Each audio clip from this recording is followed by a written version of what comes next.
To each their own, but I'm in my zone, and I'm all by myself. I am not no clone. I'm here with Lewis Howes on the School of Greatness. We all about the real, never kicking no fakeness. Y'all know I got the rhymes that'll leave them shook. It's H Mac off the brain, never written in books. Let's go.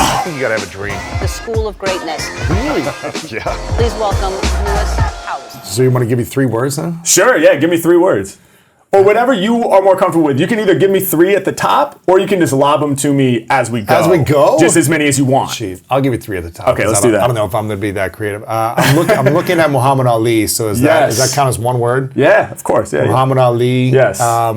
Ohio. Ohio, got it. And love. Yes. Yes. All right. Muhammad Ali, Ohio, and love. Those are the 3 words. We rolling? Yeah. Let's go. Yeah. Come on. Yo. Yo. Come on. Yeah. Check. Look. H Mac off the top, I'm kicking the raw free like I'm swinging in the ring with Muhammad Ali. Yeah, I got the truth inside, I gotta state this. Focus on Muhammad Ali, we talking greatness. It's H Mac when I spit, I'm staying locked in. My lyrics swing kinda like if I was boxing. I make it happen, I'ma be a master today. I be the greatest like Cassius Clay. And speaking of Clay, I'ma mold these rhymes, I mold your brain. Every time I'm holding mine, I make it happen. H Mac, I blow your mind with the verse. Word to Cassius Clay, cause I built this from the earth. Yeah, I make it happen, y'all know what I'm about. H Mac getting busy when I'm all up on my route. Yeah, I'm coming off the tip with these fly flows. I rock my shows from LA to Ohio. Anywhere we at, these mics, bro, get thrown down. I might have to rock a show up in your hometown. It's H Mac, you know I got the truest style. I mean, I'm on the School of Greatness with Lewis Howes. All up in it, yo, we made it on the podcast. H Mac coming off the top with the raw blast, the lyrics and information, win by every indication. Yeah, about to get the TV show with syndication.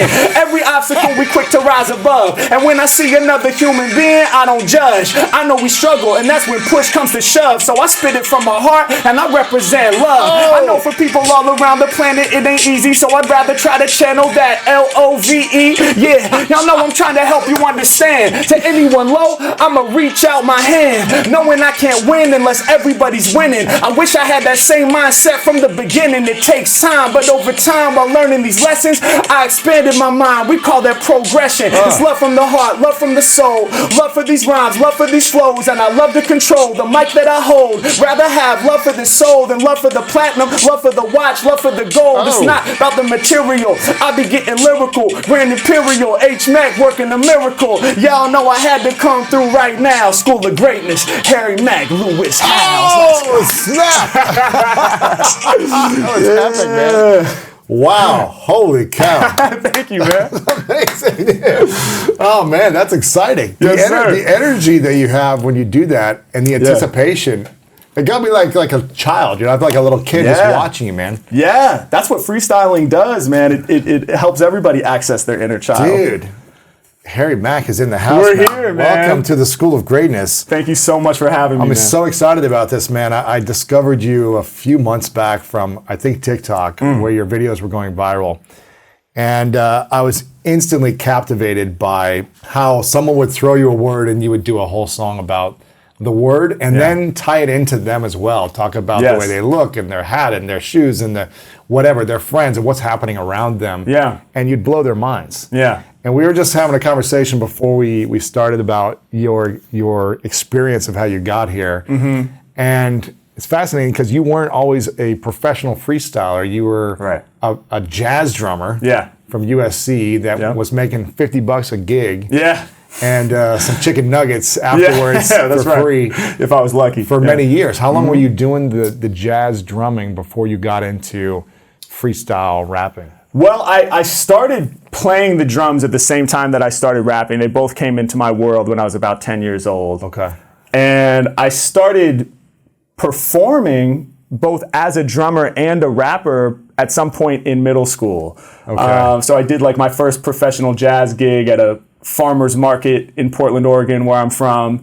I was part of like a community, youth jazz band up in Portland. And we got a gig. I don't know if it paid now that I think about it. Maybe I can't call it a professional gig, but I was 13 years old. We played out at a farmer's market. And then simultaneously, I was rapping in a group that I had that started back when I was 11 or 12 years old with my best friends in middle school called State of Mind. A rap group. That's in right. Middle school. Yes. Now I'm curious, how do you create confidence within yourself to do something that maybe you weren't supposed to be doing, freestyle rapping, right? Yeah. And to do this in public for strangers a lot, how do you get the confidence? Yeah. Which I think is one of the key things that a lot of people are missing in life in general. Yeah. On how to have confidence to ask someone out on a date or to go for the career they want. But public speaking was the biggest fear for me growing up. And you kind of have to do this to express your talent. How did you learn how to overcome the fear of humiliation, embarrassment, looking silly, messing up, and gain that confidence? Man, that's a great question. I think one of the most important things for me is, confidence comes through experience. And I'm lucky in that I've been performing since I was a little kid. My first instrument was the violin. I started playing when I was 7 years old. And I'll always remember my first violin recital. And the reason I'll always remember it is because I didn't play, because instead I just cried the entire time because I was so scared. How many people were there? Oh, all the parents and, some grandparents and aunts and uncles. And 50 or 100 people or sure, something? Yeah, 50 or 100 people. Was it a school recital? Was it It was this place called the Community Music Center in Portland, where I'm from. So that's where I took violin lessons. And, every quarter or so, the teacher would put on a recital for all the students. So the first time you didn't play anything, you just stood there and cried. That was my first public performance opportunity. I cried the whole time. I didn't even actually make it onto the stage. I just sat with my parents and cried. And the teacher kind of looked over and was like, it's not going to happen, right? And my parents were like, yeah, it's probably not going to happen.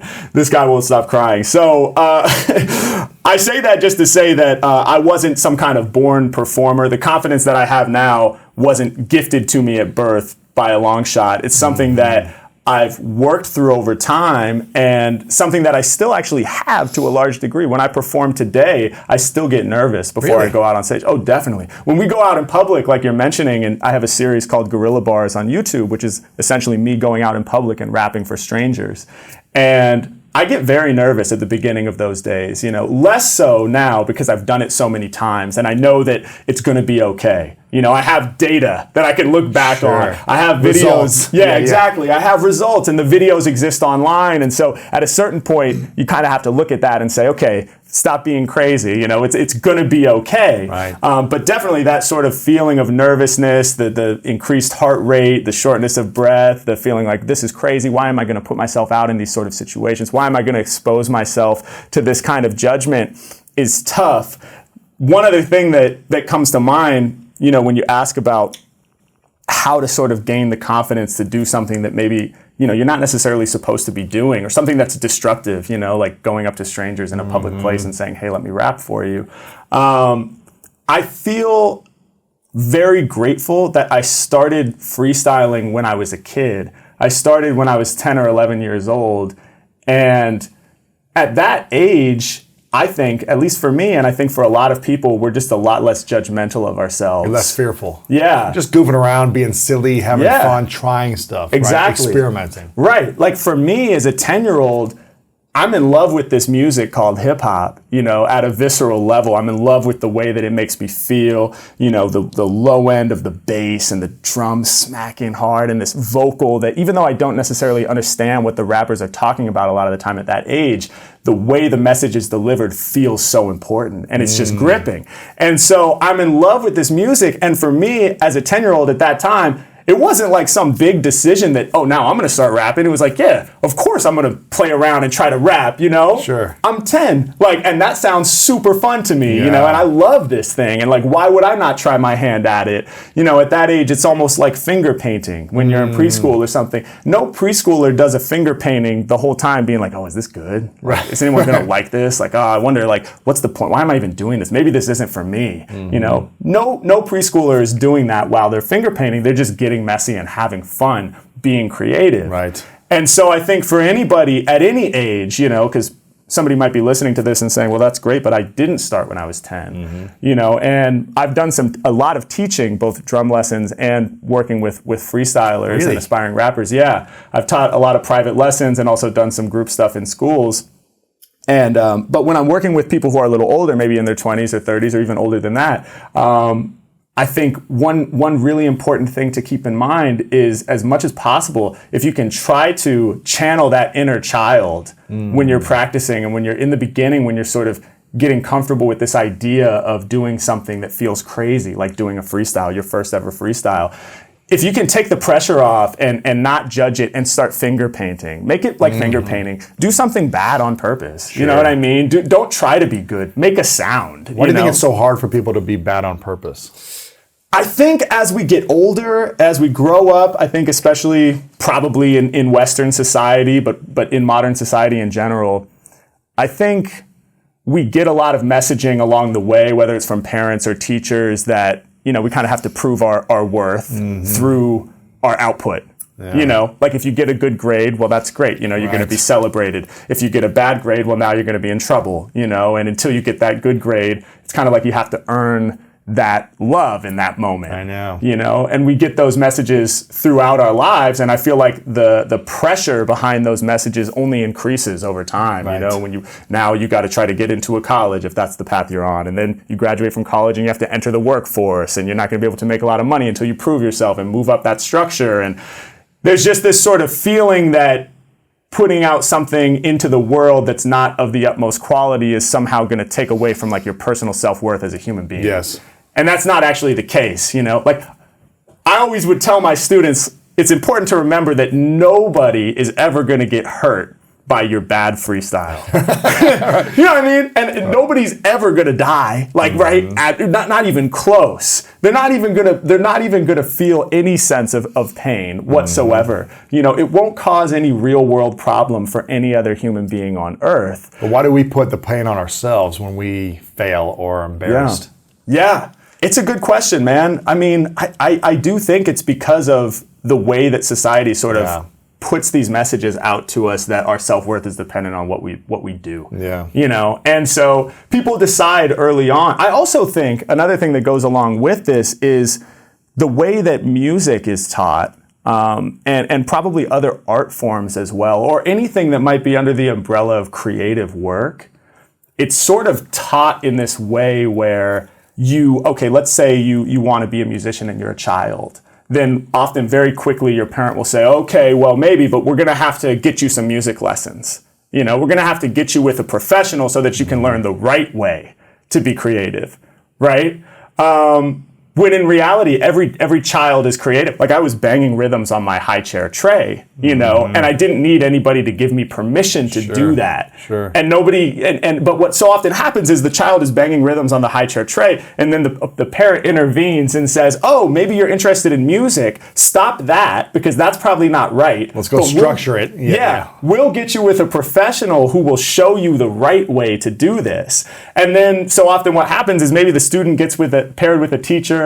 Maybe it's not the best fit, or maybe it's not the best teacher. Who knows? Or maybe it's just the wrong time for that child to be learning in that particular way, and they struggle in those lessons, and they don't necessarily get very far, and then they get frustrated because suddenly what was a very intuitive expression of creativity is now it's like, that's not it, and you have to do this now, right? Sure. And so that's frustrating to a lot of young students, I think. And then what ends up happening is they decide at that point, well, music's not for me. Interesting. You know, or this creative expression is not for me. Yeah. Or art or anything, or even, you know, somebody who wants to create a podcast or build out a business like you've done. I think a lot of people have already decided, well, I'm not creative, therefore I can't do that. Right. And I don't actually think that's the case at all. I think, you know, it's just this, from a very early age, you're getting these messages that there's a right way to be creative and a wrong way, and you have to be taught the right way.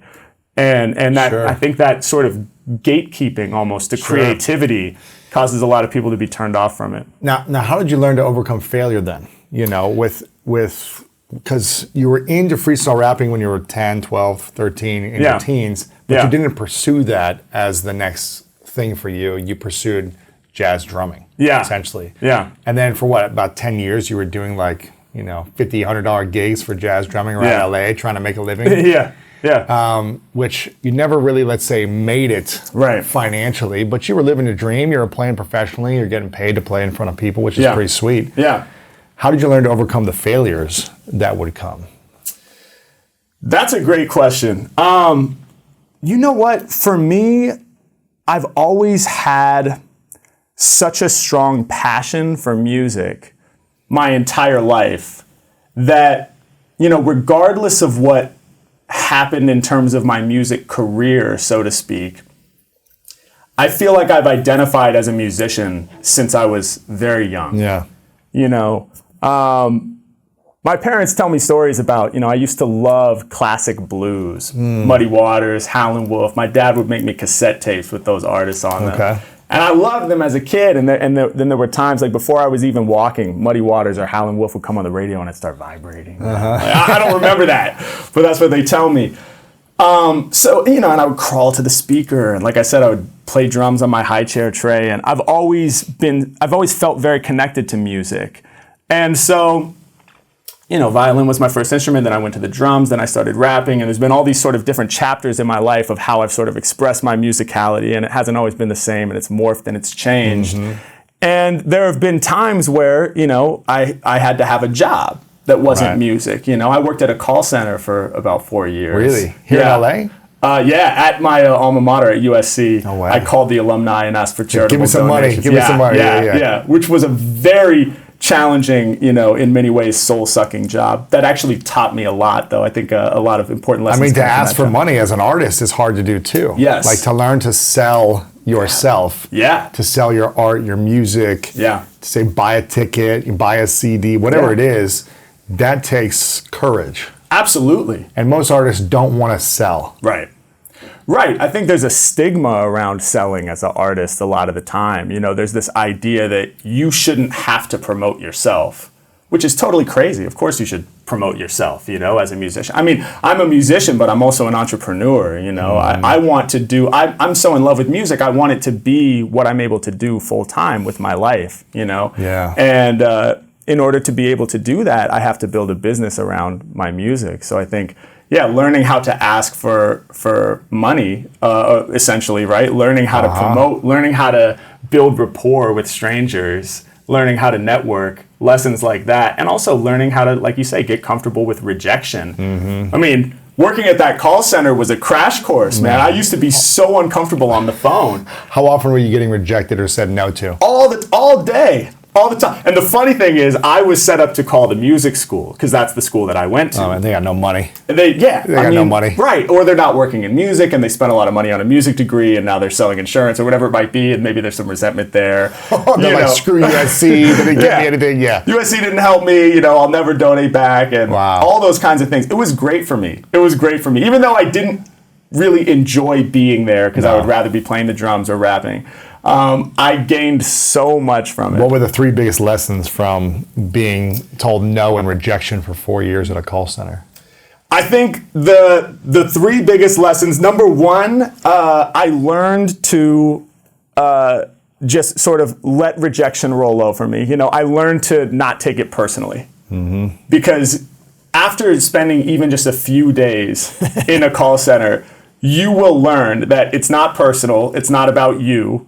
Right? Rejection is the name of the game. You're going to get rejected most of the time. And then maybe 1 out of 20 calls, you'll get a donation. Wow. Right? So the job is basically rejection. And so if you take that personally, you're not going to last more than a week. So I quickly learned to not take it personally. And that's probably the most important lesson. And that's helped me in a lot of other areas of life as well. The second big lesson from the call center, I think, is you don't know to what degree people can help you unless you ask. Give me an example. When I first started training for the job, they told me the first amount of money you're going to ask for is $250. And I couldn't believe that I would ask a stranger over the phone for that much money. And that's not some crazy amount of money. But for me in college at that time especially, and in general, just for a stranger on the phone to ask you for $250, it seemed crazy to me. And so I was so intimidated just by that fact that I had to start the call by asking for $250. And sure enough, not every time, maybe not even every day, but every couple days, somebody would say, yeah, sure, I can donate $250. Wow. I enjoyed my time at USC. I'll do that. Here's my credit card info. Wow. And so I think, we have these sort of like limiting beliefs, right? That, no one would ever give $250. And granted, they weren't giving it to me, they were giving it to USC. Right. But applying that now, when I'm building a business and, it's like, I don't know to what degree my fans are willing to support, or I don't know to what degree other people might be willing to join my team and support, unless I ask. And if I have this belief in my head that like, well, nobody's going to do that. Nobody's going to come work for me as a full-time video editor. Why me? Why would they do that? A lot of times we have these sort of self-doubts or these limiting beliefs. And so that's something that I got from the call center is that, all you have to do is ask. And the worst that's going to happen is they'll say no. Right. And you don't have to take that personally. And learn how to not take it personally. Yeah. Okay, cool. And what's the third thing? Well, the third biggest thing for me that I gained from the call center was essentially learning how to network with other people, learning how to talk to other people.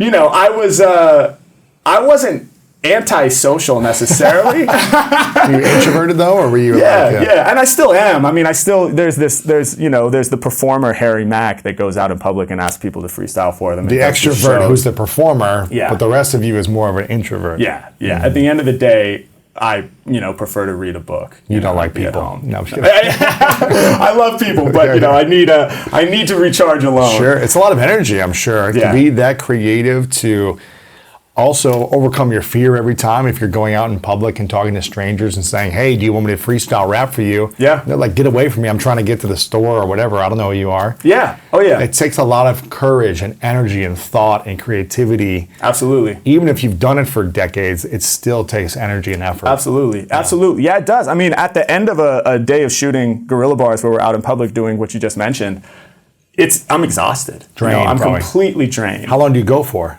It depends. We'll be out there for 3 or 4 hours, maybe. Yeah. But it's like it's the rejection and then it's the highs, right? You get like both sides of it. Yeah. And it's managing the energy of both, right? Yeah. And it's in this. If we get the yes and we're able to do a performance within that 3 minutes and 30 seconds of me performing, I'm giving everything. You're in the zone. Everything I have in the zone, and such a high level of focus. I mean, it's very mentally taxing. Although it happens in a very short frame of time, it's a sprint.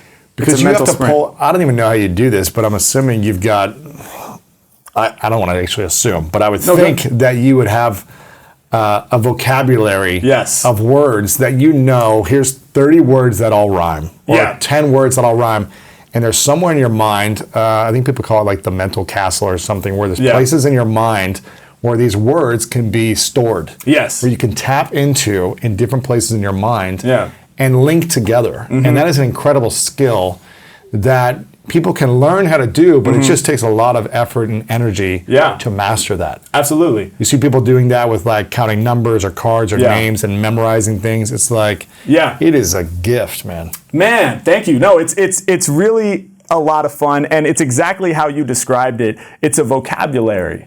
Being a freestyler is completely different than if I were writing songs and making albums in a more traditional sort of format. Because in that sense, you're taking time to, pen something and revise it maybe and get it to a place where you're happy with it, and then you're committing it to memory, and it's always essentially coming back out the same way. What I'm doing is I'm attempting to develop a language, my own personal language and vocabulary. And adding music and tonality and all these different elements to make it rhythmic and pop and be unique. Not just let me rhyme and monotone, but flow in a different way. Yeah.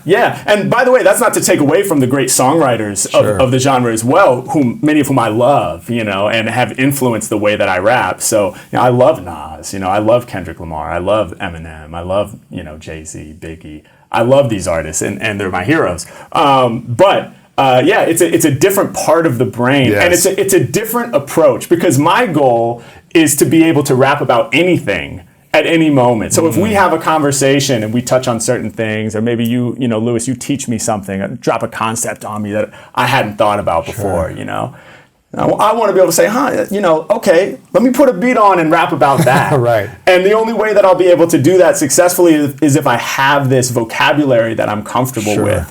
And so how big of the vocabulary is it that you have? And are there different buckets of rhyming words that you put in there? Like, Yes, 100%. I have no idea how this works. Yeah. I don't know exactly how large the vocabulary is.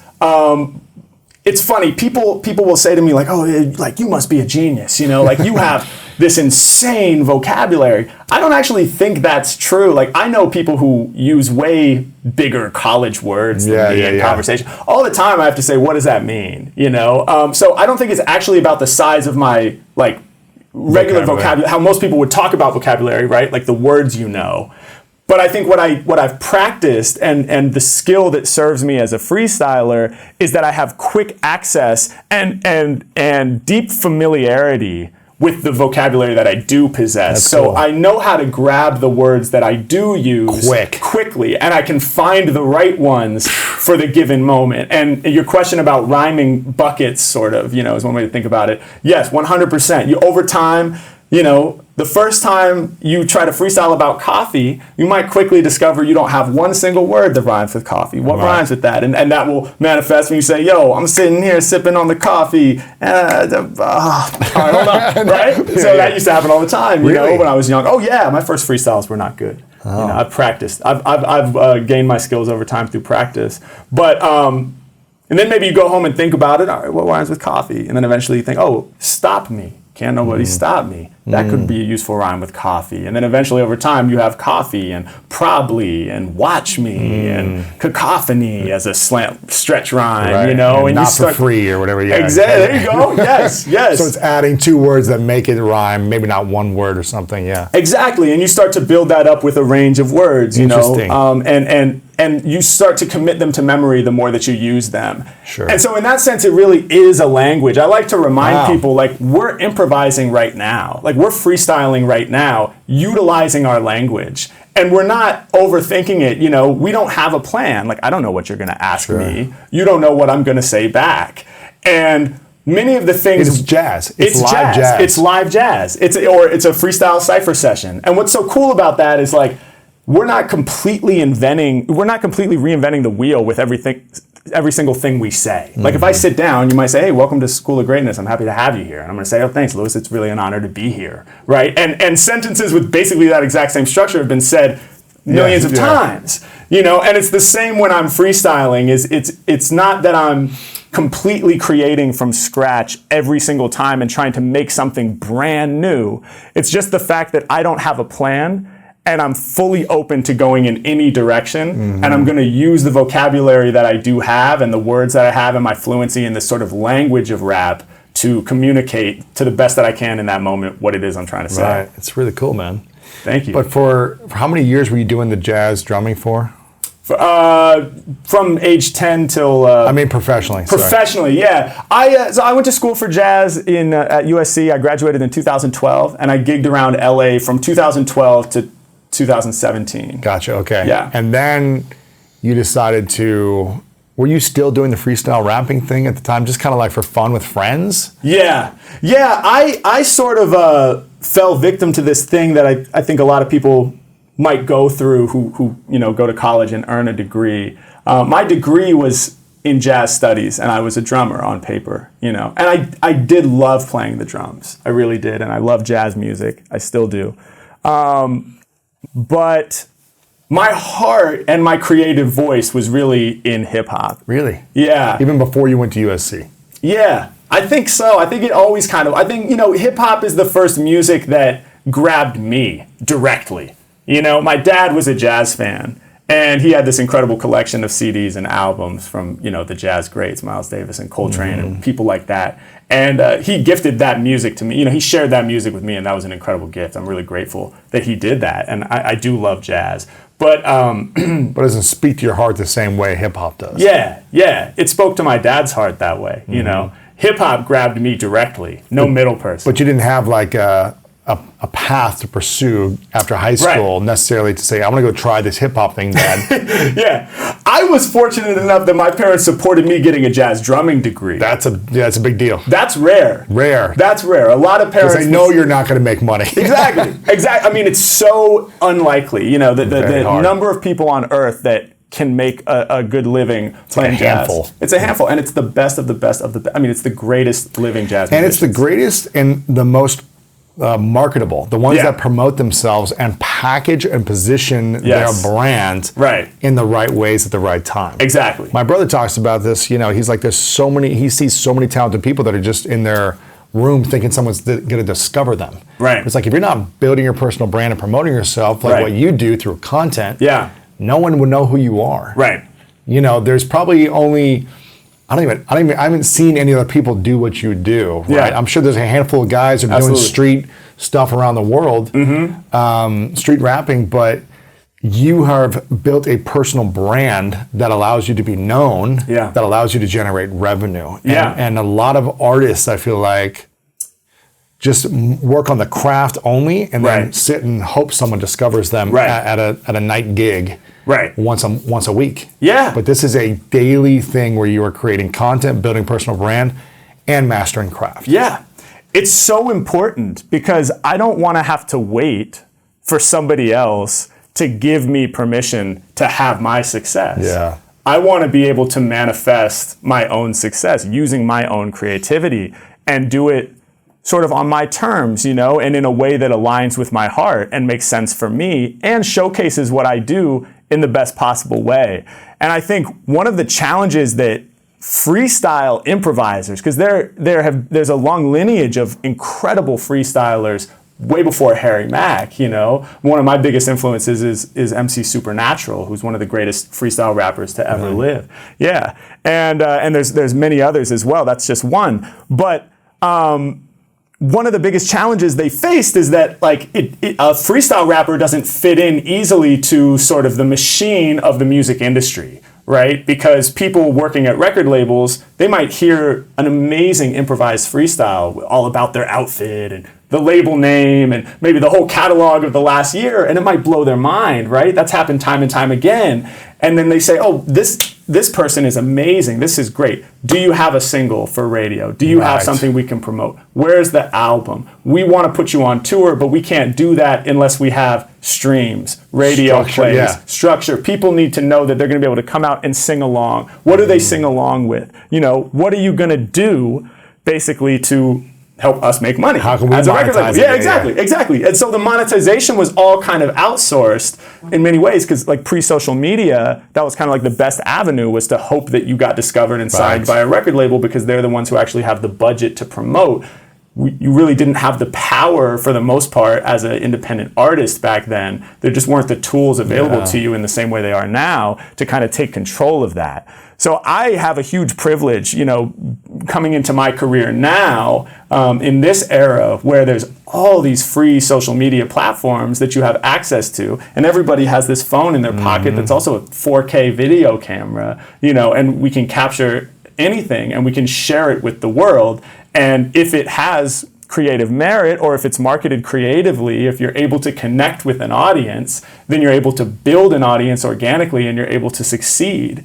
And you can do that on your own terms without waiting for anybody else's permission. Right. And you can make mistakes and learn from them, and you can experiment and try things. You can do things when you want to. You never have to wait, you know, for someone to say, oh, it's not the right time, maybe we'll try it then. Or, oh, I don't know if this is the right direction. We don't want to waste time or money doing this. You get to make those decisions, and it really gives a lot of power to, you know, the independent artist. And I think one of my missions and goals in what I'm doing is to change the landscape for freestylers in particular. Because to me, it's an absolute travesty that all of these great freestylers who inspired me are not as well known as their peers who maybe had big radio hits, you know, and went more the traditional path. These improvisers are some of the highest level, you know, creative musicians on earth, you know, similar to a Miles Davis or a John Coltrane.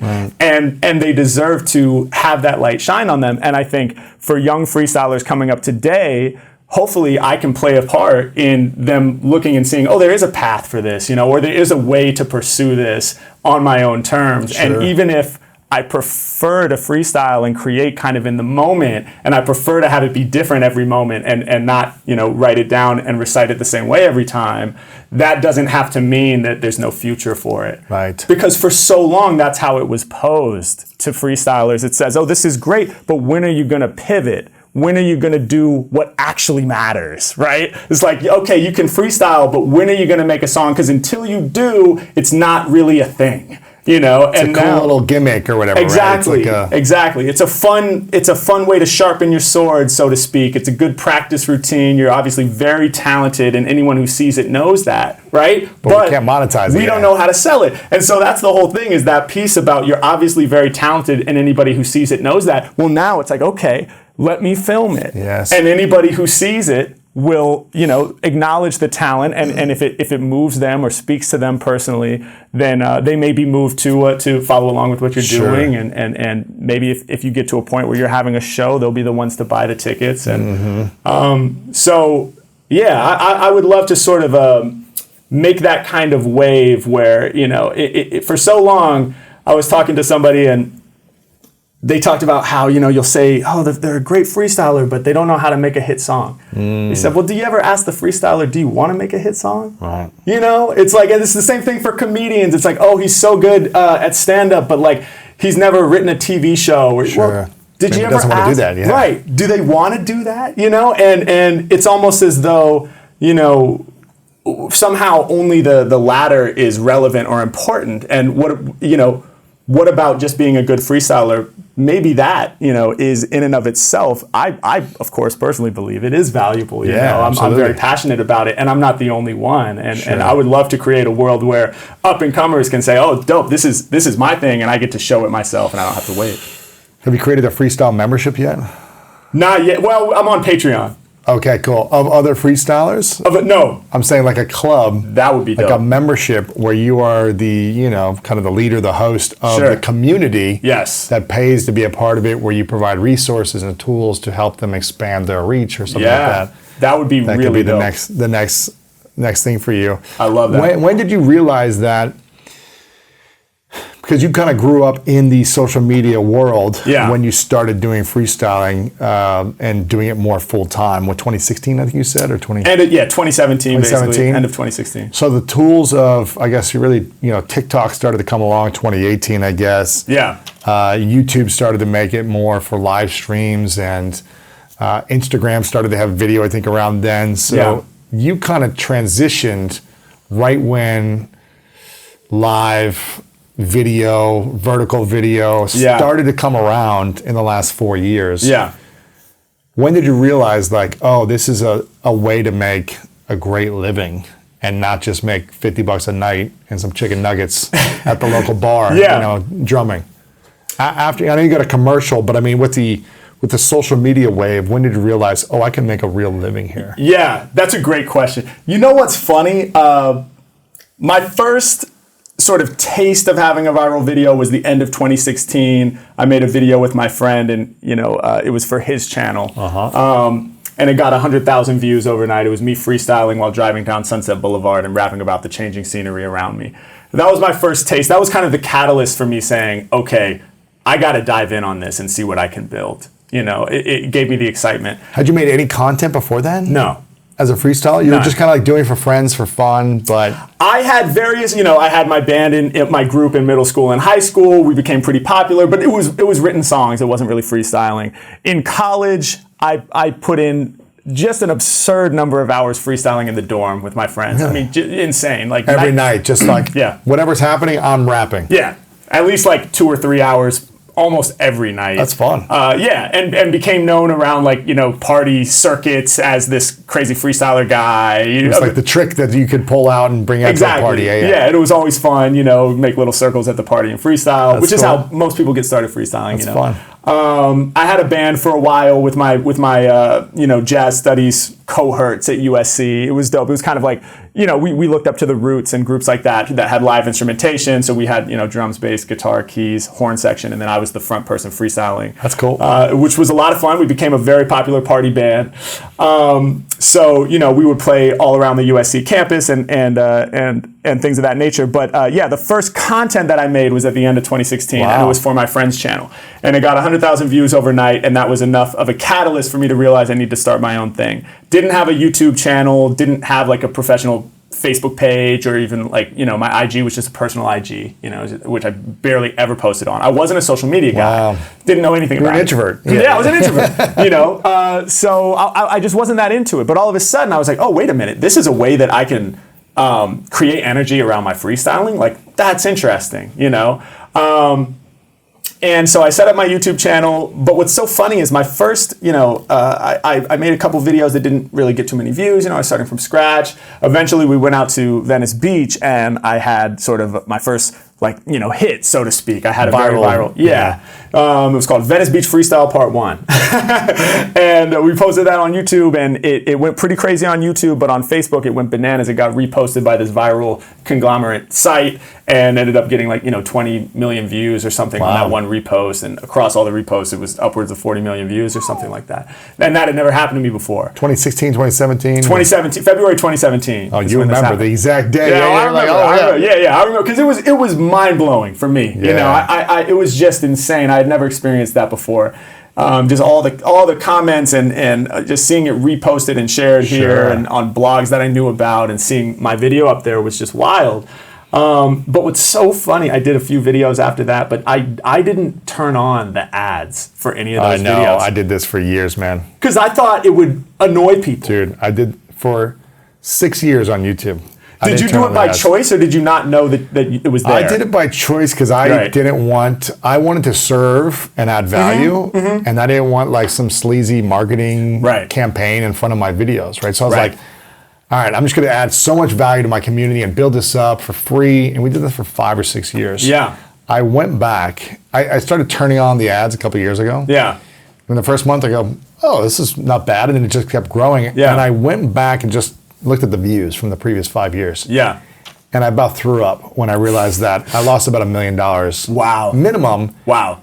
And it probably would have been 3 or 4, because had I known I was making the money, I'd have been like, let me pay attention to really go all in on YouTube and make better content and update the I didn't do any updates of thumbnails. It was threw it up. Yes. And so just based on the views, it would have been $1 million over 5 years, which is a lot of money in 5 years for a business. And that's why I said, okay, let's really go all in on this and see how we can optimize this. And then at that point, it was also kind of the tipping point where I think they were just putting ads on every video anyways. Yeah. Whether you had it turned on or not, they're like, I see. We're monetizing your video. So we're like, sure, might as well make money from it. Absolutely. Everyone sees ads anyways. So it's like, okay, it is what it is. Right. But so you didn't start doing that originally, but then you turned it on after these. Yeah, I never turned them on because, similar to you, I just thought that it would turn people off from the videos. I would rather have more people see it. And at that time, I felt like the ad would deter people from watching it. Yes. And I don't know if that's actually true. I think, it's hard to say. Like you say, now the ads are so ubiquitous. They're everywhere. I think people just expect it. And it's not accept it too. Yeah. And it's totally normal. But that was my philosophy back then. I really didn't know anything about YouTube. I have kind of a funny situation too. We talked about it a little bit earlier, but around that same time, after I'd been making these sort of non-monetized YouTube videos for a while. Viral videos, I got called to do this Mitsubishi commercial. And it was the craziest thing at the time, because even though I was having these viral videos, I really wasn't making very much money. I was very much living month to month, which I was used to because I had been a gigging jazz musician for all those years. So I had no overhead, no savings, and I basically just covered my expenses, my rent, my groceries, and gas. Food, that's it, Yeah, and sort of started over again at the top of each month. I got called to do the Mitsubishi commercial. And it ended up being a national TV ad for 9 months in the US and Canada. It's a trip. It's me dressed up like a Mitsubishi salesperson, and they come in to, test drive the car, and then we go in the car and I start freestyling the features of the car. And did you freestyle the whole thing every time, or did you kind of have pre-planned, like you knew some of the terminology of the whatever? Yeah, so for the for the ad agency and for like the Mitsubishi Corporation, they want to like approve the copy. Right. So hard, man. Yeah. So I wrote a verse about the full disclosure. All right, Yes, for your audience. And I've talked about this before. I wrote the verse out word for word about the car features and shared that with them. And then we came up with this concept where I would do one take like that. And then one freestyle. Completely freestyle, just rapping about their outfits or whatever came to mind. And mix it in somehow. Mix it in with the stuff. So the final product included some of my preconceived lyrics and then some freestyle. That's cool. But, for me at the time, that commercial, I made more money than I had ever made in my life. To do that commercial. And it wasn't any, insane jaw-dropping amount. But for me, living month to month, it was like, oh, wow, I can breathe now for the first time. And that felt really, really great. Yes. But I also learned a really, really important lesson at that time. I had always had the goal of making an album, writing songs and sort of making more of like a traditional hip-hop album. Even though, I didn't really have experience doing that since my high school days, it was something that I really wanted to do. And I also felt at that time a lot of pressure to do that because I felt like that was the obvious pivot, like we were talking about earlier. Sure. It's like, okay, this freestyle thing is cool, but if I want to go make real money, I got to do this album thing. Exactly. I have to, go to radio, and I have to become, whatever image you have of a famous, successful rapper. I felt this incredible amount of pressure to somehow embody that, rather than, remembering that I should just be myself and do what comes naturally to me. I wasn't quite there yet mentally. Sure. So I was struggling with that. And then here comes this Mitsubishi commercial. And so I said, oh, great, this will be my record label advance. You know what I mean? Sure. This will be the money that I can sort of live off and use to fund my album and, get producers to work with and make some music videos and things of that nature. So, and you stopped making content during that time? I stopped making content. I took a break. I took a break from YouTube for almost a full year. Ooh. Yeah. And you could be irrelevant if you go a year away from your content. Easily. I mean, now we post, daily on multiple platforms. We go hard. Yeah. But at this time, I was like, well, I'm not making money on these YouTube videos anyway because I didn't turn the ads on intentionally because I didn't want to turn people off for the video. So it's funny. But I thought, well, I got to figure out how to pivot and actually make this career happen. And so I lived off the Mitsubishi money for almost a full year, and I used it to sort of fund my album. And then it got to the end of the year, and I was basically out of money, and I looked up, and all of a sudden there's this panic, and I'm saying to my girlfriend, like, I don't know what I'm going to do. I think I'm going to have to go apply to, Trader Joe's down the street or Starbucks. Or, I got to get a job. I'm going to have to get a job soon. And shout out to my girlfriend, and she basically said, that's nonsense. You have an audience and you have this talent. You just have to activate your audience. Like, let's actually figure out what that looks like for you. Wow. And so at that point, I said, you know what, you're right. And I said, I'm going to change my approach and I'm going to actually do YouTube like a YouTuber. I'm going to learn how to monetize a YouTube channel. I'm going to learn how to do social media in a way where I'm able to build it out as a business, and I started really doing the knowledge and doing the research to understand how that works. And so from that moment on, that's when I sort of rebranded and started calling those man on the street freestyle videos Guerrilla Bars. And I sort of came back at that phase after doing the album. The album was not very successful, by the way. It was a big thing for me, and I'm proud of it, and I'm glad that I did it. But it didn't make too much of a splash. And so it was like, okay, let's get back into this YouTube thing. Rebranded the series as Guerrilla Bars and started doing the videos monetized with the ads on from the onset. And, we made, I think, 6 or 7 episodes. We made 6 episodes, and then the 7th one came out and went super viral on YouTube. And so it was like, yes, I'm back in the game. Just enough. So you start making money from the ads there a little bit, and then you start going hard on all the platforms, right? When we 'Cause started, I yeah. found you on TikTok. I think earlier this year or something. You started doing TikTok, Instagram, and just kind of creating content for all platforms. Exactly. And now you're trying to maximize and monetize wherever you can there, right? 100%. Yeah. It started then. It was me trying to learn how each of these platforms work and what specifically works well for Instagram as opposed to YouTube, Facebook as opposed to TikTok. You know, like what are the sort of idiosyncrasies of all of these platforms and how are people using them to build businesses? And then seeing how I can apply that to what I do. And in the beginning, like at that time, you know, I'm doing every part of it myself essentially, which is a really important phase of the whole journey that I'm really grateful for. You know, I'm You're not just outsourcing it right away. You're learning it first so you can understand the language of how these things work. Yeah. And then work with other people eventually. Yeah. And you know, learning the language of it, but also just out of necessity. Like I couldn't afford to pay somebody else to do it. Sure. But it's good. I mean, even if I could have, I think it's better this way, right? And this is, I'm sure you can relate to this. You know, I think pretty much every content creator out there goes through that phase. Yeah, I spent years broke learning this stuff back in 2009, 10, 11. Yeah. And I had no money, so I had to obsess about it all day until I could start hiring people. Yeah. Absolutely. Yeah. I mean, I was doing the Gorilla Bars. I was editing them. I'm not an editor, you know. First, I was in iMovie, and then you know, and just. I mean, it took me days to get one little video. Yeah, man. And then, you know, I would spend the whole week. I remember my calendar just had these huge editing blocks. Like, basically, that was my job. I became an editor because that was the biggest bottleneck kind of to getting the stuff out there. I would pay like freelance videographers to come follow me around while I freestyle for people on the street. And then I would get all the footage and edit it together, create the thumbnail in an app on my phone, you know, come up with the title, do the description, all that stuff, get it out. And then the most challenging part, other than editing the long form, was repurposing, the short clips. Reformatting. Oh, man. Right. It's hard. It's not easy, you know. Well, now there's so many different tools and apps that can like cut it up so quickly. You're like, you wish you had this 4 years ago. You know, but.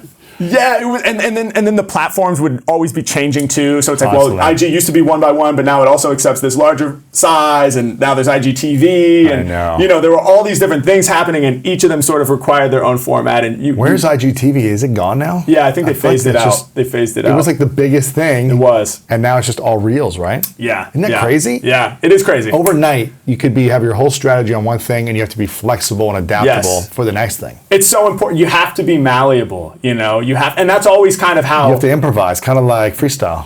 100%. It's all improv, man. It's all a freestyle. Yeah, because you never know what's going to happen with any of these platforms. Yeah, you know, they exactly. could get you know, eclipsed by whatever the newest thing is. You know, TikTok is kind of TikTok is influencing all the platforms now. Right. You know, everyone has their vertical kind of constant feed a la TikTok, and that could evolve in a year. Exactly. You never know. Exactly. What do you think is the biggest challenge that creatives and artists, musicians have today in making a full-time living with their art? Yeah. I think the biggest challenge, first and foremost, I know for me personally, and probably for a lot of other artists and creatives out there, is overcoming the fear to step up and do it. Do what? Be that artist. Be that creative. You know, for me, it was the overcoming the fear to be Harry Mack. You know, to be the person at the forefront. You know, I, for so many years, was a drummer. I was a support player. You know, it wasn't my band. It was maybe the singer calls me to play and support their vision. You know, I'm in the background, you know, and I'm doing the best job I can to support them. And that's a beautiful thing to do. It's a beautiful role to have, to be a support musician, you know, and to help somebody else's vision sort of flourish and do the best you can. But, you know, it was like, tell me when and where and what I'm supposed to wear and how much we're getting paid, and I'll be there, you know. But to be that singer, you know, to say, oh, well, this is my vision. You know, I'm the one that is bringing these people together around my vision. I'm the one making the calls. You know, I'm the one putting my creative voice out, and, you know, exposing myself to feedback and exposing myself to criticism and making myself vulnerable. You know, that's terrifying. Yeah. And it was for me anyway. You know, for years of my life, I was essentially crippled by fear and unable to fully express my gift, you know, to the world and embrace it for myself and then be able to put it out. And use it to connect with other humans, which is what I do now. But I was too scared to do that. And there was a long phase of time, like from when I graduated from college to 2017, when I started making content, where I was just like in my room making beats all day, you know, freestyling, rapping to beats. To yourself? To myself, and never sharing it with anyone. It was never good enough. Wow. You know, it was this, for me, a lot of the fear sort of manifests as perfectionism, where it's never ready. Wow. And it's never good enough. And, you know, my friends and roommates at the time and people that I lived with would try to talk sense into me. Like, dude, it's really often. good, yeah. Yeah, like put this out. Like you put so much energy into doing this, but you never share it. There's this concept, I think it's from Ira Glass, called the gap. Okay. Are you familiar with this concept? Maybe, sure. So the reason that, you know, creatives get into making things is because they have really good taste, you know? So like they appreciate good art or creativity or good podcasts, whatever it is. They appreciate good media. So we have good taste. And so it inspires you to want to start creating yourself. When you start creating yourself, you realize that what you're capable of making at that time as a beginner doesn't come anywhere near the people that you look up to and admire. In other words, there's this huge gap between your level of taste for creativity and art and what you're actually capable of creating. Wow. And that's a really challenging phase because it's very discouraging, and it makes you feel like what you're making is not worthy of being put out or shared. But the secret to the gap is you can't start closing that gap until you share what you're working on and get feedback. Right. You know, the only way to actually get from what you're doing now to closer to the people you look up to. For me, you know, the Supernatural, who I mentioned, or Nas, or, you know, whoever I put on that pedestal, these people are like superheroes to me, you know, and always will be, you know. And so to think, well, I'm way down here as Harry Mack, like, what's the point of me sharing this? But the only way I can start to climb is to share my work and get real feedback from real human beings. Yeah, if you just did it in your bedroom every day and no one ever saw it, then you'd never get closer to where you want to be. Yeah. And, you know, I've met so many musicians who have hard drives full of incredible work that nobody's heard. And, you know, suddenly I'm playing that role. You know, it's so much easier to give advice to other people once you've done it, than to take it for yourself, right? So, Sure. you know, I'm saying, what are you doing? Like, if I had this, Right. you know, there's that whole thing, too. If I had this hard drive, I'd be putting it out. Which all your friends probably told you, man, if I could freestyle like that, I'd be doing this at every gig, anywhere I go. Exactly. And it's so easy to say, right? Because you don't have to actually face the consequences of doing that, which is, you know, you're, again, Potential exposing yourself to embarrassment or failure or humiliation or no one laughing or no one clapping or whatever. Yeah. 100%. Yeah. And that thought is so terrifying. So I think that is the biggest challenge for creatives, especially because, you know, and the second biggest challenge after facing our fear, but they're very closely related, is the challenge of having to do it all yourself. It's a lot, you know, man. The weight can be a lot. Yeah, we talk about, you know, obviously the whole thing with the traditional path of the record label, you know, being very limiting for most people. But that being said, if you did get signed to a good record deal, they do all the work. Yeah, a lot of the work. Yeah, there's a whole you have to be a good musician, right, or a good songwriter or whatever it is you do. They produce and promote and package and all those things. They put you on the billboard. They distribute it all around the world. You know, they get choose you on how radio. to market it. They do all this stuff. They tell you where to show up and just do your talent. Exactly. And so I'm you know, that's not a walk in the park either. But I do think that it's very intimidating to recognize that you know, it's both intimidating and empowering, right? Yes. It's like we have all the tools available, and that's incredible. We can do it ourselves without needing permission from anyone. It's amazing. And I've seen what it can do firsthand, and I'm so grateful for these tools and for this ability to do it myself. But not every part of the job is fun. No. And there were times when I'm up at 4 a.m. editing this video for the 5th day in a row, like trying to drag the little cursor in iMovie. Shout out to all the video editors out there. I have no idea how they do that. But you know, there's times where you feel like you put a video out and it doesn't deliver, and you're like, man, I spent a week on this, and no one, I got 100 views, and I made nothing on it. Right. And if that happens week after week, you start to feel a little discouraged. Absolutely, you do. So I think overcoming the fear and then embracing sort of the responsibility that comes along with sort of doing it yourself. Those are some of the biggest challenges we face, and also what you alluded to just now. learning how to not take feedback personally Yeah, it's huge, man. is so important. And it's an ongoing journey for all of us, I think. Yeah, And- especially probably once you start to gain success too. Yeah. And you start to build awareness and attention. You have an ego you still have to manage. Yes. Once you're successful or more successful than where you were. Yeah. And to get the feeling of rejection or no one cared Yeah. with this video or live when I performed, that still doesn't feel good. No.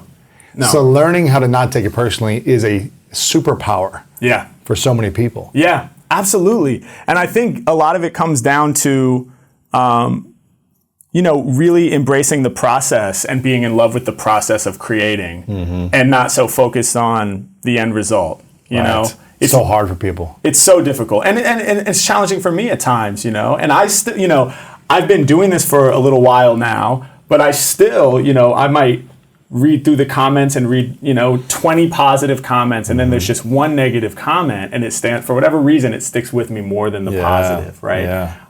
So I think, it has to do with sort of, if you're gonna take all that positivity so deeply to heart, then the danger of that is you're also going to take that negativity deeply to heart. So I think part of it has to do with, kind of tunnel vision on what your gift is and what your mission is. And if you can focus on that and sort of keep your nose to the grindstone and keep creating what you're meant to create Right. without being distracted by the noise, That's it the can key. be helpful. Yeah. What's been one of the lowest moments for you in the last 8, 10 years of doing this journey? That is a great question. Lowest moment in the 8 to 10 years of doing this journey.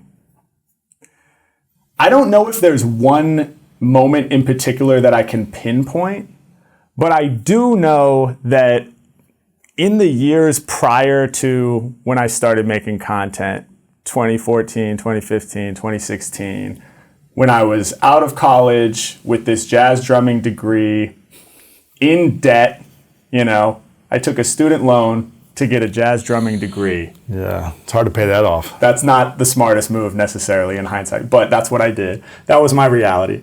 And I was struggling, I was barely making it, and there were times that there were times where, as much as I didn't want to, I was, calling my dad, asking if I can borrow $100 or whatever to close the gap, between, and my parents are comfortable, but we're not rich or anything like that. And beyond that, it's just, you want to be your own person at that phase, but I was barely making it. And, at that time, I was not fulfilled. I was not happy, if I'm being honest. I really was struggling personally. And I was struggling as well with sort of, I was sort of abusing vices and things of that nature. I was drinking a lot at that time, which is a habit that had been ongoing for me for a while, and it wasn't a good place for me to be, Right. just in general. During that phase, I didn't feel like myself. I didn't feel excited on a daily basis. I didn't feel creative. And I felt stuck. And I think really all of that can kind of be summarized as the fear and insecurity that I was kind of grappling with. That's really what that was. At that phase, I was too insecure and afraid to sort of step into being Harry Mack, or being my full creative self. I wasn't giving myself permission to, lean into hip hop and lean into freestyling and lean into my gift, and so I was creating all these limitations on myself. There was this feeling that I can't do that, I'm stuck here. And so it really took my friend, honestly, it took my friend Jacob asking me to help him with that video at the end of 2016. Shout out to Jacob, because I really feel like if he hadn't have done that, I don't know when I would have, on my own accord, said, yeah, you know what, it's enough of this. I need to break out of this and start sharing my gift. So it was kind of that push that helped you see the light. Yeah. And it was a push kind of disguised. Like, I didn't know that he was pushing me in that way at the time. I was just doing a favor for him as a friend. Like, sure, I'll freestyle on your beat, man. If this is going to help you, yeah, I'll do that. You know, right. That sounds great. Let's do it. Wow. And then, of course, ironically, it was kind of like, you know, we get this 100K views overnight, and it's almost like he's smiling back at me like, here you go, my friend. Now's like, the time. Take it and run with it. You know, Wow. yeah. So I'm so grateful. You know, I'm grateful to him, and in general, I'm grateful that I had people around me who were telling me, you know, put this out, like, do this, you know, do this freestyle thing. It's so special, you know, when you do it. There's no reason to keep it hidden from people, and so, yeah, I mean. It was big, man. It was big to start doing that. I'm glad that I was able to shake out of that other kind of space. I'm glad you did too, man. You're Yeah. inspiring a lot of people. Yeah. So many cool things I could take this, but I want people to follow you and really tap into your message and your art and your craft. You're Harry Mack everywhere on social media, Harry Mack Official on Twitter. Yes. And if they want to watch you live on tour in Europe, harrymackofficial.com/shows. Yes. But just get on your newsletters to see whenever you're doing live stuff. And if you're ever in Venice, I guess. What do you do? Do you go in the streets in LA sometimes still? Recently we've been sort of going to other places outside of LA to mix up the scenery a little bit. Sure. So when we're on tour, you know, we'll shoot guerrilla bars when we're in new locations.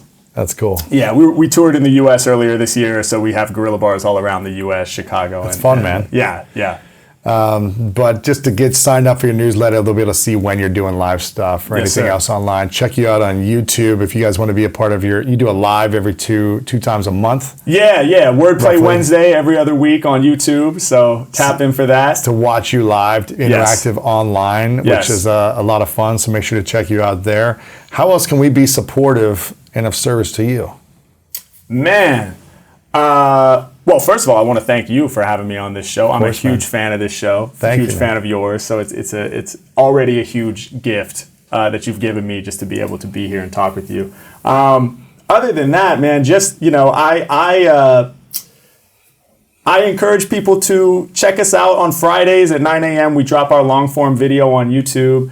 But really just, you know, if the videos move you, you know, it's such a joy for me to be able to lift people up with freestyles. You know, I've come to realize more and more over the years that, you know, I used to want to be the best freestyler in the world. You know, that was like, I wanted to do that so that I could like write that down somewhere, right? Like, I'm the best freestyler in the world, to serve my own ego. But what I've learned through doing this is that, this is a way to connect with other people and to allow other people to be seen and heard, you know, especially when other people are giving me words or giving me their stories and they're coming out in a freestyle. It's amazing what effect that has on people. And I feel so lucky to have been able to be a part of that and see that so often, where people's faces will go from hard and stiff to just smiling bright and this like childlike laughter. Yes. And that's the dopest thing to me. You know, like, that's the best part of my job. I remember when we first went back out there to do a guerrilla bars after I took the time off, the guy who was filming it said to me at the end of it, he was like, dude, that was an awesome day. We made so many people smile. And I just thought, like, yeah, bro, that's right. Like, that is awesome. Like, you know, as simple as that sounds. And, you know, there have been times where, so I'm going off on a tangent now, but I just want to say the level of emotional connection that can occur through improvised freestyling is, I've been surprised by it at times throughout my career. There was a time during COVID on Omegle, which is a platform I use to freestyle for strangers, where I connected with a guy and we did a fun freestyle. He gave me a few random words, Batman, and I think he said dark streets and whatever else it was. And I did a regular freestyle, and he enjoyed it and smiled and laughed. And he was like, oh, man, before you go, can you do one for this person? And he grabbed a sheet of paper and held it up. And it was the pamphlet from a memorial service for his fiance who died of COVID, like a month before I'm speaking with him. His fiance died. His fiance died of COVID. Oh, man. And he holds up this paper, and he's like, you know, can you do a song for her? Oh, my gosh. And I was so, you know, taken aback. And I said, man, can you tell me a few things about her? And he said, we loved going on road trips. you know. And he gave me a couple other, you know, pieces of information. And I was, in the moment, like, to be completely honest, I was somewhat intimidated by the task at hand because I wanted to do something, you know, special. Yeah, honoring. Yeah. And but I felt like it was really important for me to do this and to do the best job that I possibly could. And so I did a freestyle sort of in honor of his, you know, late fiance.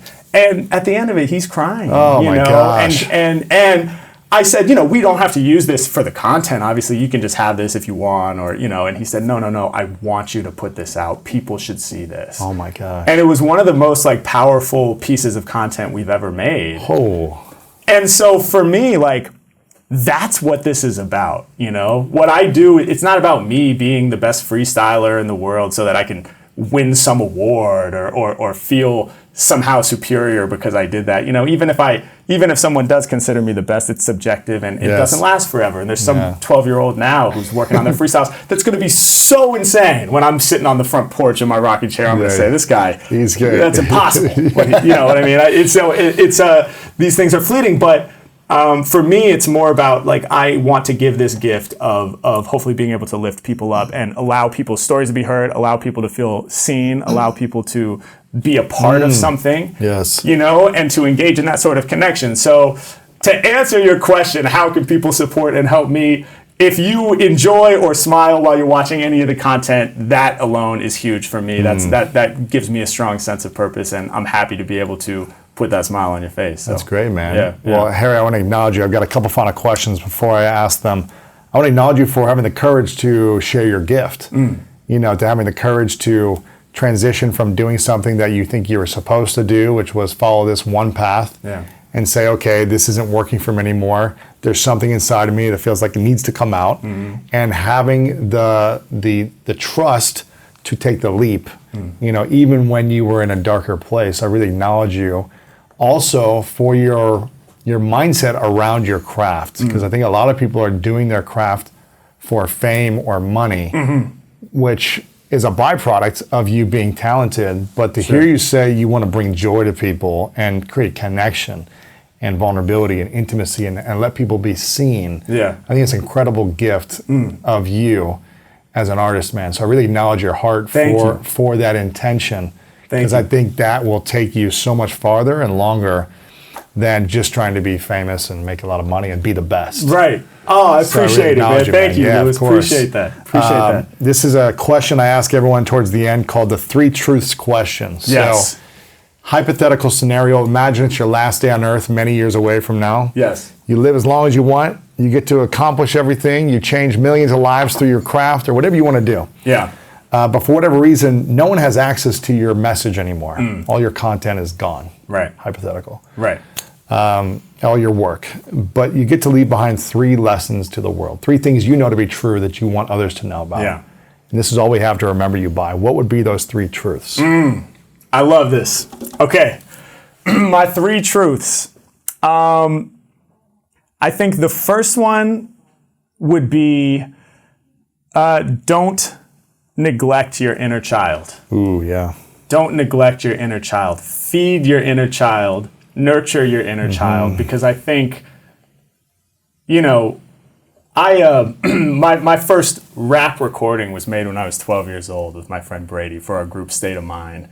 And I'm really grateful that I still have access to those recordings, and I listen to them from time to time. And it's just amazing to hear. You know, it's not good by any objective standard, but there's so much potential in it, and more importantly than that, there's just this unique creativity that exists because we were only 12 years old, and we hadn't yet been so morphed and sort of changed and sort of influenced by all of these voices like we talked about before from society or from parents or teachers. You know, these limiting ideas were much less prevalent in our minds at that time. And so I think it's a really special thing to be a child and to have this sort of childlike curiosity and creativity. And and just this sort of freedom that comes with not being so judgmental of yourself. And I think certainly to be able to freestyle and improvise, you have to tap into your inner child. Yeah. So that would be one, is don't, especially now in this modern society, don't let that inner child get stifled. It can be hard to access it, right, Yes. as adults, because we have a lot of responsibilities and again, we have all this sort of influence from external forces. But tap in with your inner child. That's number one. Number two would be commit to being a lifelong learner. Never stop learning. I think for me, I'm always trying to learn new things, and I think I'm so grateful to have music, because music it's infinite. It's not the type of thing you check it off your list and say, cool, I did that, what's next? Sure. It's unlimited. The potential is unlimited. And so I think having the humility to say, no matter how much I think I know about music or anything, about life, no matter how much I think I know right now, there's so much more that I don't know. Right. And that will always be true. Sure. And sometimes you learn so much, and then what you forgot is what you knew when you were 12. Right. You know what I mean? So so there's always more to learn, and I think if you have that mindset of being a lifelong learner and never sort of becoming complacent, it will take you really, really far. So that's number two. And then number three, I would say it's okay to be afraid, but don't let that fear stop you from sharing your unique gift with the world. Because that's what, that's what's going to help make the world a better place if you share that gift. So, yeah. Okay, I've got one final question, but I want to throw a curveball and see if you could do a recap freestyle and answer the question Okay. in it somewhere. Oh, dope. I love it. So All right. the final question is, what's your definition of greatness? Yes. So if you can define greatness somehow Yes. within a recap of what opened up for you during this interview for you, This of is what amazing. you experienced, of what you shared as a recap, and Absolutely. and add the definition for you of greatness. I love it. Let's do it. Let me just pull my phone out to get a beat Yep. here. Let's see. Oh, this is perfect right here. Okay.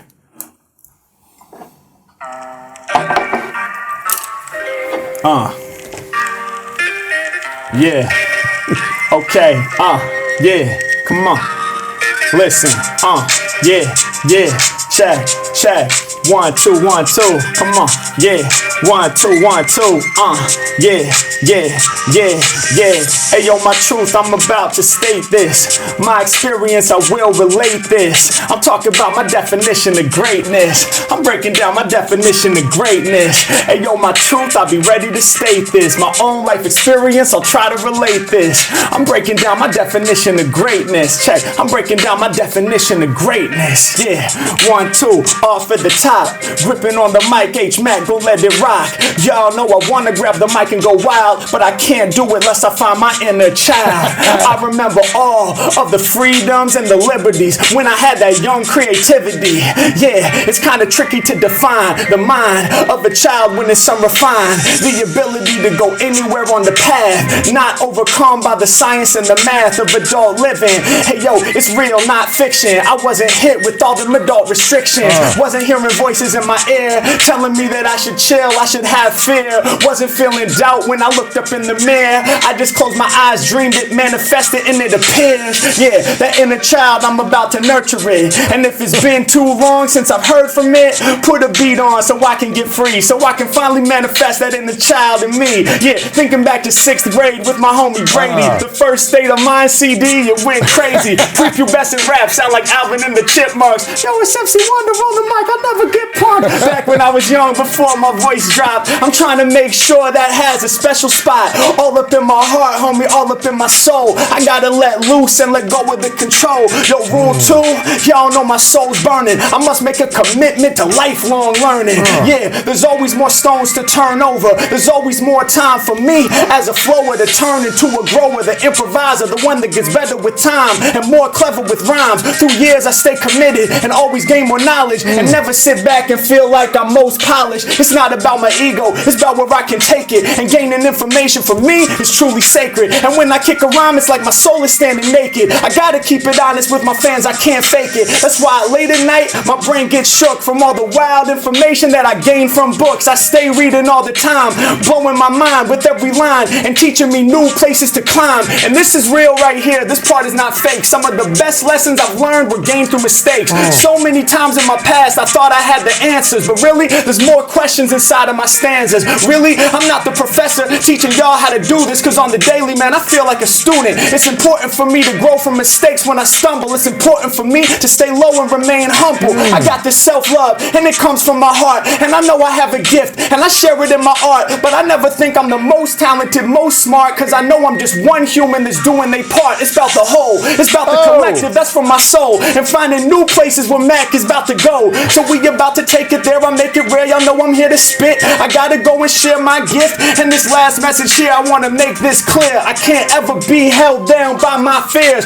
I've been through that, I had to wait to see my style evolve. I was tripping in the dark place with alcohol and other habits and vices that used to hold me down. That made me feel like a king missing the golden crown. I knew there was a gap I had to close, but I was too scared to go and share my flows. Shouts to my homie Jacob, who threw me in the car. Sunset Boulevard, spewed a couple bars, 100K views, later went viral, no monetization, but still sharing all my creations. I had to get the bag, then lose the bag, then go back to applying for jobs, what a drag. Then got a little piece of inspo from the love of my life, who told me, Mac, get back on the mic. Start the YouTube channel with the ads turned on, clipped it up for social media, the flow's more strong, and slowly but surely, it's crazy when you witness we be expanding and building out a business. Who'd have thought nowadays we taking over? I kick clear rhymes, now I stay sober, to each their own, but I'm in my zone, and I'm all by myself, I am not no clone. I'm here with Lewis House on the School of Greatness. We all about the real, never kicking no fakeness. Y'all know I got the rhymes that'll leave them shook. It's H Mac off the brain, never written in books. Let's go. That was epic, man. Thank you, brother. Thank you, man. Incredible, man. Wow. Thank you. To choose yourself, to do self-work. Yeah. And the most gratifying thing of the last 2 years for me is I've had a lot of success, and I've had more hardship and pain than I've ever had in my entire life. Wow. But I've grown more than I've ever grown since I was a little boy. Wow.